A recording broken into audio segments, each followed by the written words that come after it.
potestade das trevas e nos transportou para o reino do Filho do seu amor, em quem temos a redenção pelo seu sangue, a saber, a remissão dos pecados, o qual é imagem do Deus invisível, o primogênito de toda a criação, porque nele foram criadas todas as coisas que há nos céus e na terra, visíveis e invisíveis, sejam tronos, sejam dominações, sejam principados, sejam potestades, tudo foi criado por Ele e para Ele, e Ele é antes de todas as coisas,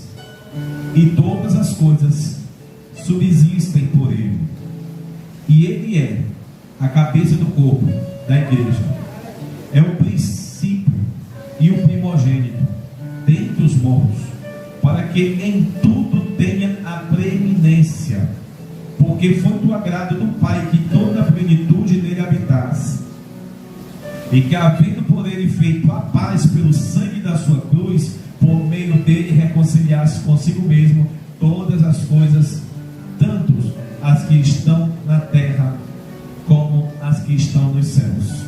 A vós também, que no outro tempo eram estranhos e inimigos do entendimento pelas vossas obras, mas agora contudo vos reconciliou no corpo da sua carne pela morte, para perante ele vos apresentar santos, irrepreensíveis e inculpáveis, se na verdade permanecerdes fundados e firmes na fé, e não vos moverdes da esperança do Evangelho que tendes ouvido, o qual foi pregado a toda criatura que há debaixo do céu, e do qual eu, Paulo, estou feito ministro. Senhor meu Deus e meu Pai, fala conosco através da tua santa palavra nessa noite de terça-feira, pois assim o homem agradece e todos digam amém. Irmãos, eu queria pedir 10 minutos para fazer a introdução do capítulo 1, recapitulando um pouco o que foi falado na semana passada. A cidade de Colossos, ela teve uma igreja, não fundada por Paulo, mas fundada por uma pessoa que se converteu a Jesus Cristo através da pregação de Paulo. O nome dele era Epáfras. Essa cidade de Colossos, ela não existe mais. Ela deixou de existir no ano 430 depois de Cristo, porque ela teve 2 grandes terremotos, e o segundo, o último terremoto, ela não teve mais condições da reconstrução, diferente de uma cidade lá próximo, que também é uma cidade bíblica chamada Laodiceia. Ela também passou por esses terremotos, mas por ser uma cidade que os habitantes eram muito ricos, ela conseguiu se reestruturar. É a mesma Laodiceia que lá da carta em Apocalipse, na igreja, que ela não era nem morna, ela não era nem quente e não era nem fria, era morta, e Deus queria vomitá-la da sua boca. Essa carta foi escrita pelo apóstolo Paulo na prisão. Paulo teve 3 prisões, e a primeira prisão ele escreveu 5 cartas. A primeira carta que ele escreveu foi a carta à igreja de Éfeso. A segunda carta que ele escreveu foi a carta à igreja de Filipos. A terceira carta que ele escreveu foi a primeira Timóteo. A quarta carta que ele escreveu foi a carta à igreja de Colossos. Essa carta e a quinta carta que ele escreveu na prisão, na primeira prisão dele, foi a carta de Filemon. Na segunda prisão ele escreveu mais outras cartas, e na última prisão, que foi para ele ser morto, esquartejado, ele só escreveu uma última carta, que foi 2 Timóteo, onde tem aquele versículo áureo, né? Combati o bom combate, encerrei a carreira e guardei a fé. Então, a carta de Colossenses é uma carta onde Paulo, ele fala logo no primeiro início, está com a Bíblia aberta? Como ele fala no primeiro início, no primeiro versículo, as suas credenciais. Olha como é que ele fala, a sua credencial. Paulo, apóstolo de Jesus Cristo. Porque você não pode chegar numa pessoa ou se adentrar em um grupo sem se apresentar ou apresentar as suas credenciais. Porque para falar tem que ter autoridade, tem que ter uma credencial. Então quem é você? Paulo está dizendo, eu sou Paulo, apóstolo de Jesus Cristo, pela vontade de Deus, ou seja, não foi pela vontade dos homens, mas foi pela vontade de Deus. Então Paulo fala das suas credenciais, só que ele também fala das credenciais da igreja de Colossos. Olha o versículo 2: aos santos irmãos e irmãos fiéis em Cristo que estão em Colossos. Então a credencial de Paulo era que ele era apóstolo pela vontade de Deus. E as credenciais daquela igreja de Colossos, Micael, é que aquela igreja de Colossos, ela era o que? Santa. E ela era fiel. Eu sei que esse termo não é muito assim usado no nosso meio, né? De repente você vê o Jonathan, você só viu ele aqui no ano passado, e você se conectou lá no Baratão. Aí você, meu santo, cadê você que não vai vir na igreja? Aí o Jonathan pode falar, eu santo? Não sou santo não. Porque esse santo, no nosso meio assim, de sociedade brasileira, dá a entender que santo é uma pessoa que não tem pecado, né? Só que o que é um santo na Bíblia Sagrada? É aquele que é santificado em Cristo, é aquele que é separado, é aquele que a sua santificação veio pela justificação de Cristo no Calvário. Então todos nós que somos santificados em Cristo, hoje nós somos santos, santos de Deus, santas de Deus. Nós não somos santos sem pecados, não. Um dia seremos, quando a gente estiver na glória. Mas aqui nós somos, a nossa santidade é justificada em Cristo.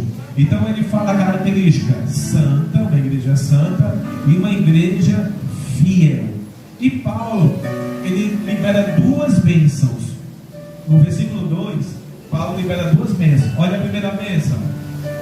Ainda, graça a vós e paz da parte de Deus.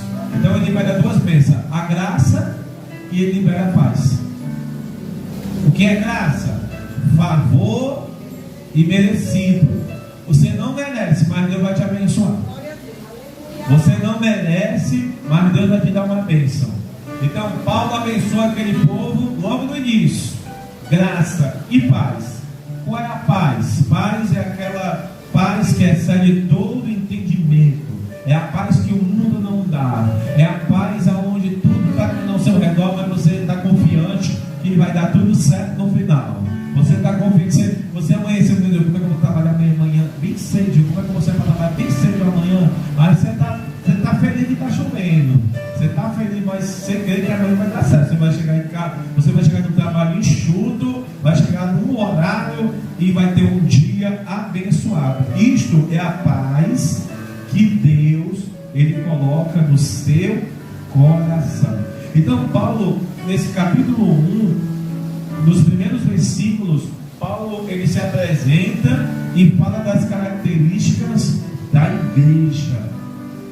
Paulo fala que essa igreja, ela é uma igreja cheia de amor e é uma igreja cheia de fé. Versículo 3. Olha o versículo 3 e versículo 4. Olha aí, 3 e 4. Graças damos a Deus, Pai de nosso Senhor Jesus Cristo, orando sempre por vós, porquanto ouvimos da vossa fé em Cristo Jesus e do amor que temos para com todos os. A fé deles estava em quem? A fé dessa igreja estava em quem? Em Cristo Jesus. Ah, pastor, mas lógico que estava em Cristo. Não, tem gente que tem fé no homem. Tem gente que tem fé no pastor. Tem gente que tem fé no fulano de tal. Não é porque o fulano de tal ele ora, ele sobe monte, ele passa a madrugada orando, e eu nem oro, mal vou para a igreja, eu creio que se ele orar vai dar certo. Você está errado, você tem que ter fé em Jesus. O véu se rasgou, irmão. Todo mundo agora tem livre acesso a Jesus. Se a gente orar, Paulo está dizendo assim: graça eu dou a vocês, porque eu vi da vossa fé em Cristo Jesus. Isso que é importante.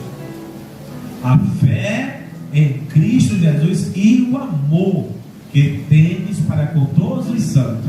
O amor não é feito de palavras. O amor, ele é feito de atitudes. Olha o versículo 3.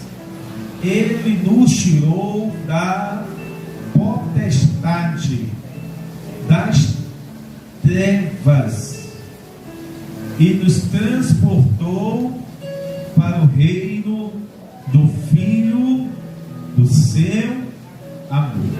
Ele nos tirou, Deus nos tirou. Existem coisas na nossa vida que só Deus faz. Existem pessoas que elas estão aceitando a Jesus por dois motivos. Só existem dois motivos porque as pessoas não aceitam Jesus. Vocês querem descobrir quais são os dois motivos?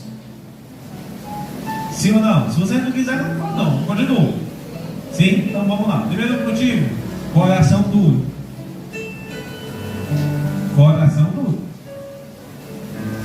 Tem gente que tem um coração tão duro que Deus fala, revela, mostra.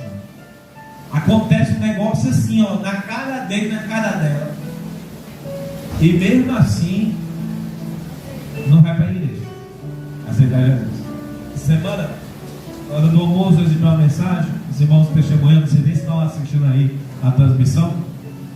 Contando um negócio que aconteceu, que tem acontecido na casa. Eu falei assim: pai, é que vocês têm um coração muito duro. Porque se eu fosse vocês, eu já tinha ido para a igreja na mesma hora. Vocês não querem ir para a igreja? Não querem ir para a igreja? A igreja é salva? Não, mas a fé vem pelo ouvir a palavra de Deus. Então na igreja a gente vai ser fortalecido, fortificado, vai ser abençoado.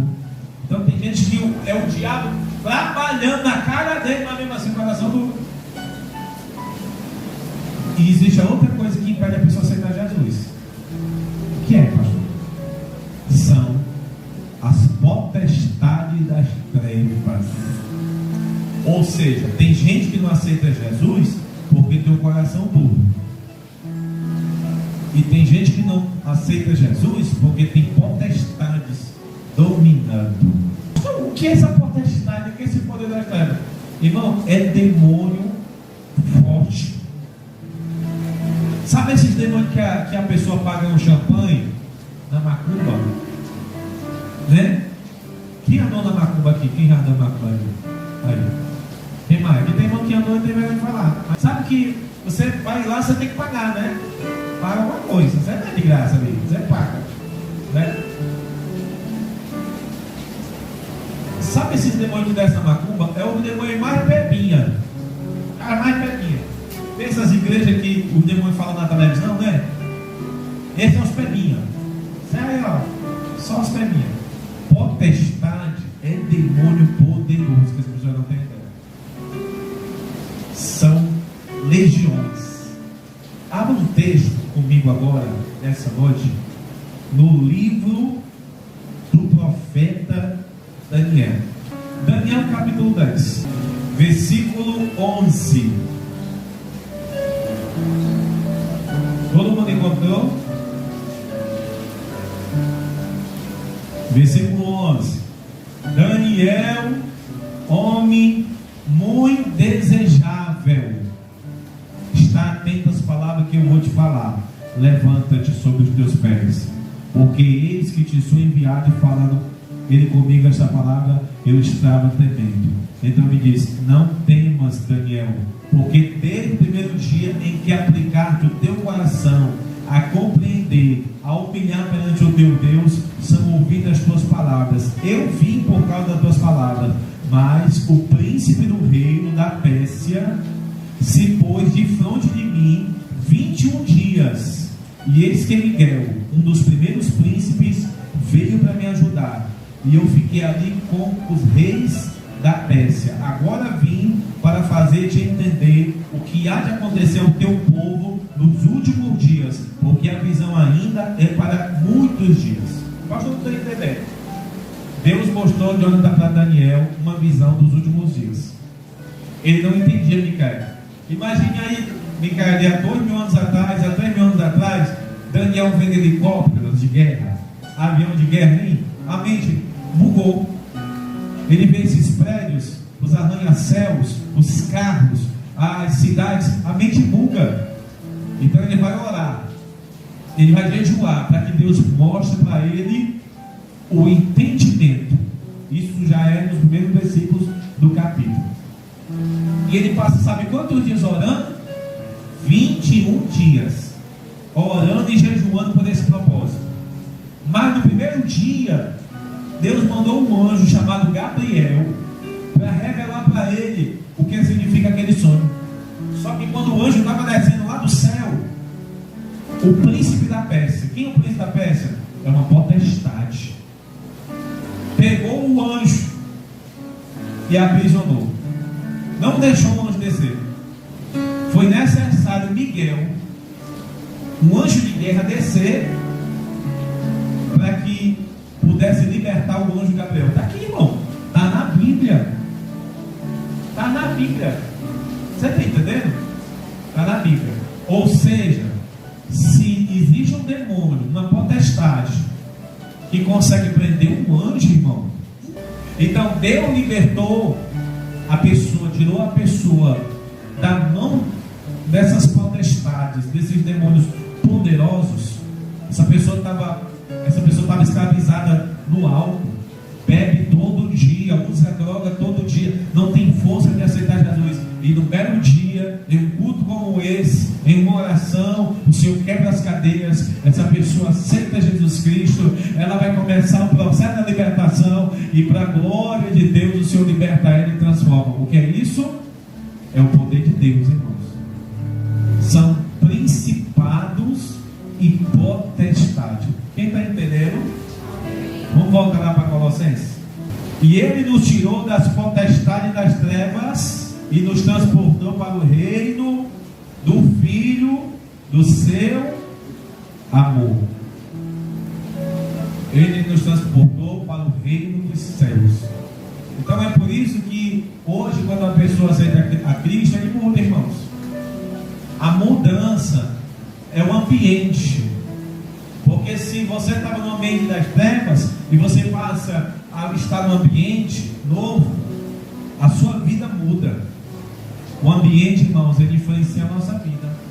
Qualquer ambiente pode influenciar a nossa vida, principalmente pessoas que são influenciáveis. Existem muitas pessoas que são influenciáveis.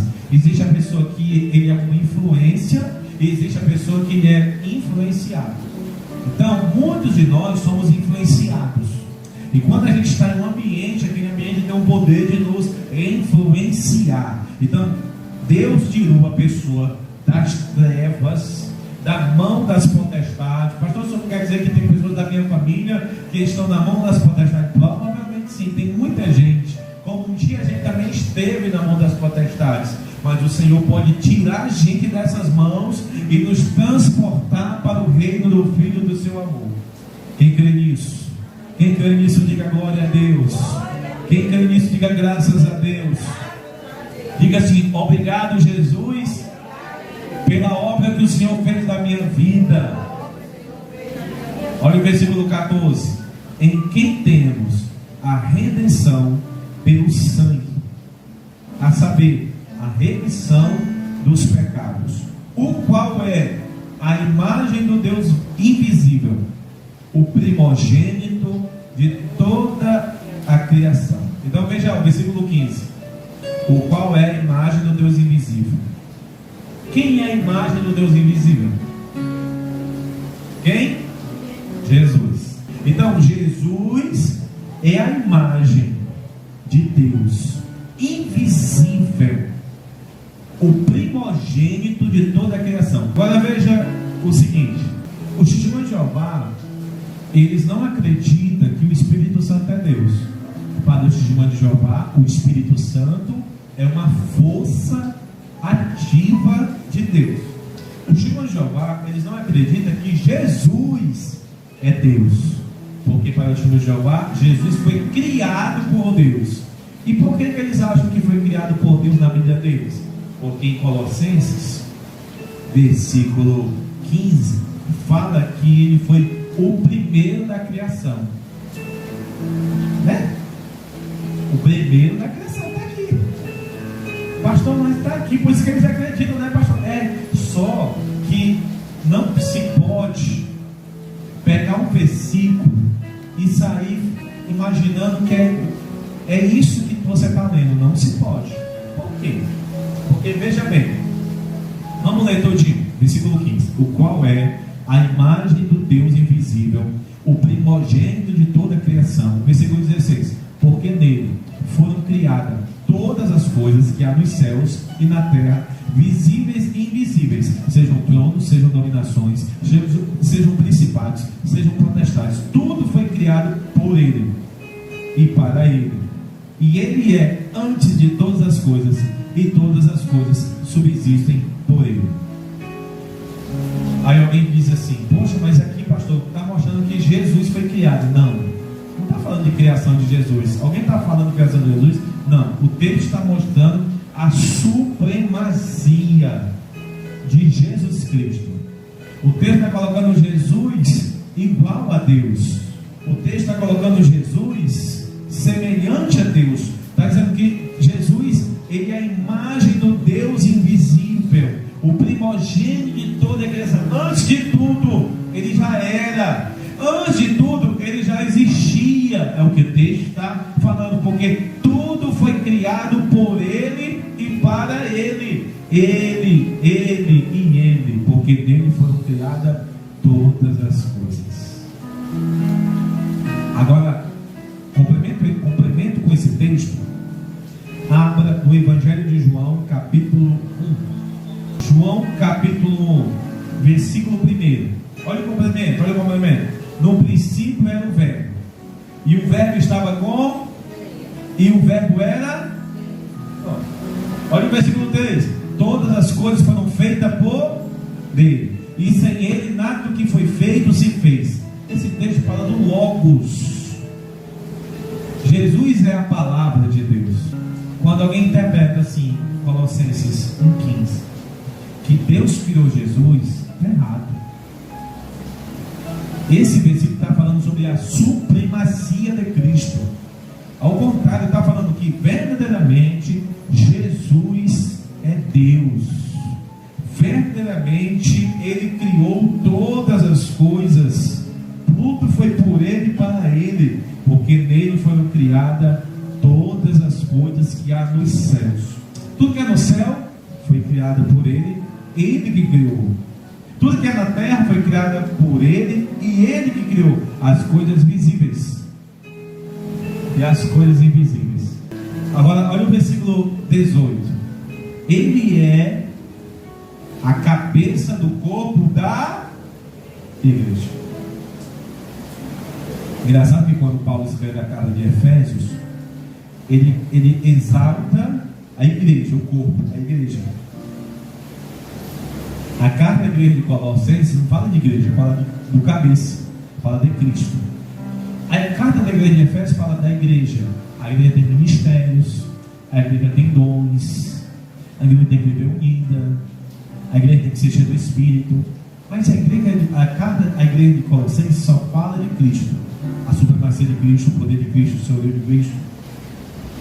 E ele fala, ele é a cabeça do corpo da igreja. Jesus Isso é o cabeça da igreja. Nessa vida, irmãos, ninguém tem nada. Jesus é o dono de tudo. Ele é o dono do corpo da igreja, porque ele é o cabeça. Dá para viver sem uma perna, sem duas pernas, sem um braço ou sem dois braços, mas não dá para viver sem a cabeça. O problema é que muitas pessoas não querem viver pela cabeça, querem viver pelas suas cabeças. Muitas pessoas não querem fazer a vontade de Cristo, querem fazer a vontade do Senhor. Ontem à tarde, estava sentado tomando café, aí recebi uma ligação inesperada, fui pego de surpresa, uma pessoa lá de Pacajus, pegaram o meu telefone com uma outra pessoa e deram para essa pessoa, ela pediu oração para mim.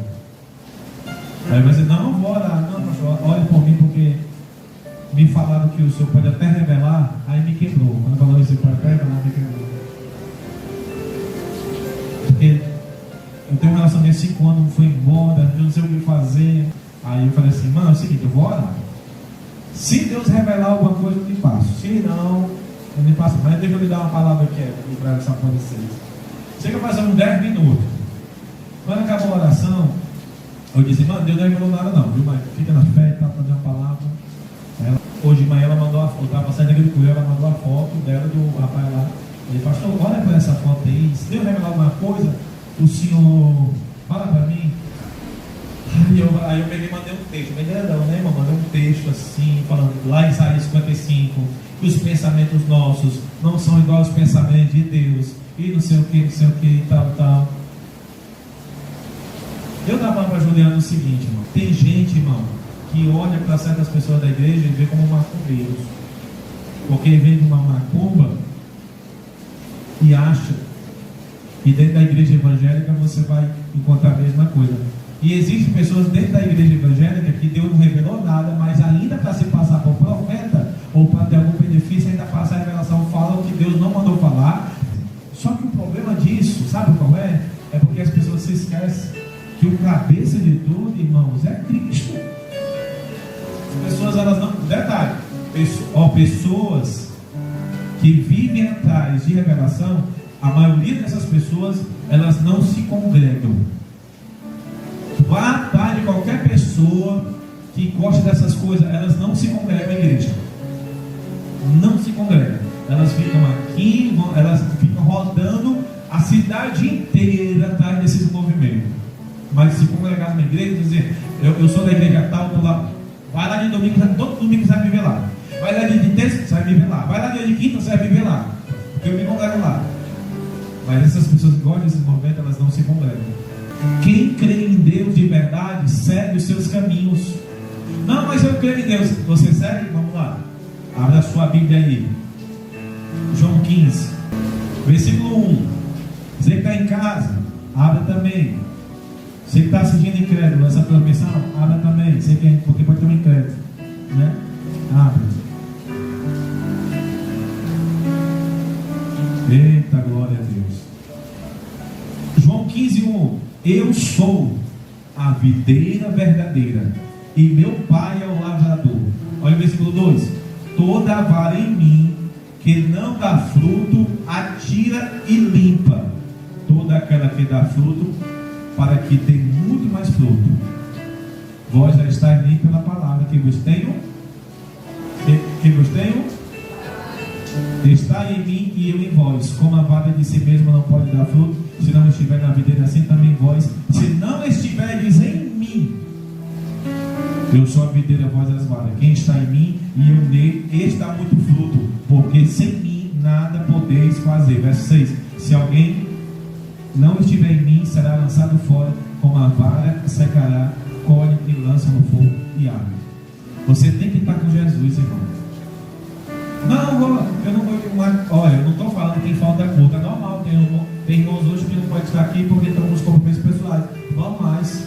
Normal você faltar um culto por um compromisso familiar. Está tudo certo. Não estou falando disso. Estou falando de pessoas que não andam em igreja, não se congregam, mas simplesmente elas dizem que têm fé em Deus, elas fazem suas orações na internet, ou oram ali pessoalmente mesmo, e está tudo certo. E não é assim. Você tem que estar na palavra.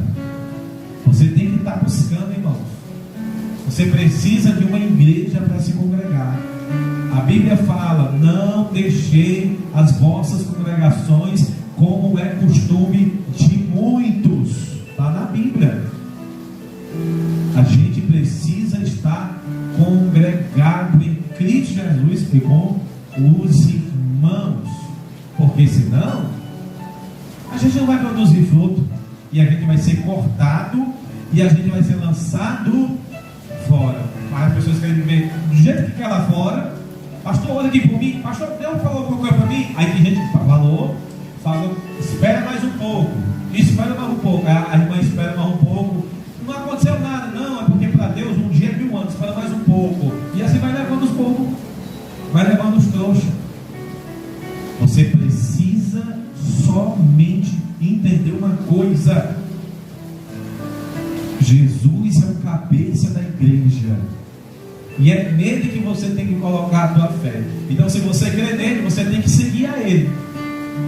Não, mas eu creio, mas eu não tenho força para me seguir. Não, entrega a tua vida sem força. Jesus, eu estou todo errado, eu estou todo quebrado, mas mesmo assim eu quero te aceitar hoje. Eu entrego a minha vida para ti, e eu creio que tu vai me transformar. Creia que Deus vai transformar, e ele vai transformar, porque ele transformou muitos nessa igreja, e ele pode transformar qualquer pessoa ainda, porque ele é o mesmo de ontem, de hoje e de eternamente. Louvado seja o nome do Senhor. Então vamos lá. Colossenses 1 é a cabeça. 18. Ele é a cabeça do corpo da igreja. É o princípio e o primogênito dentre os mortos, para que tudo ele tenha a preeminência. Quem foi a primeira pessoa que morreu na Bíblia?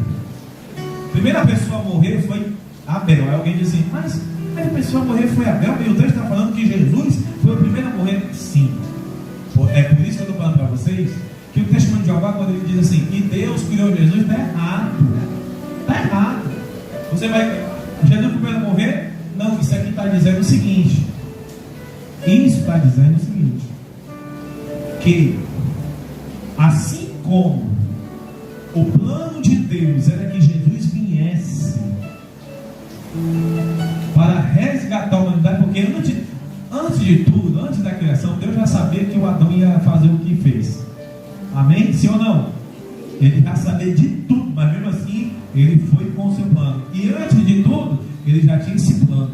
Qual era o plano? De Jesus morrer na cruz do Calvário. Então, por isto, Jesus, ele foi o primogênito dentre os mortos, porque antes de começar qualquer criação, já estava destinado, já estava programado a morte de Jesus no Calvário.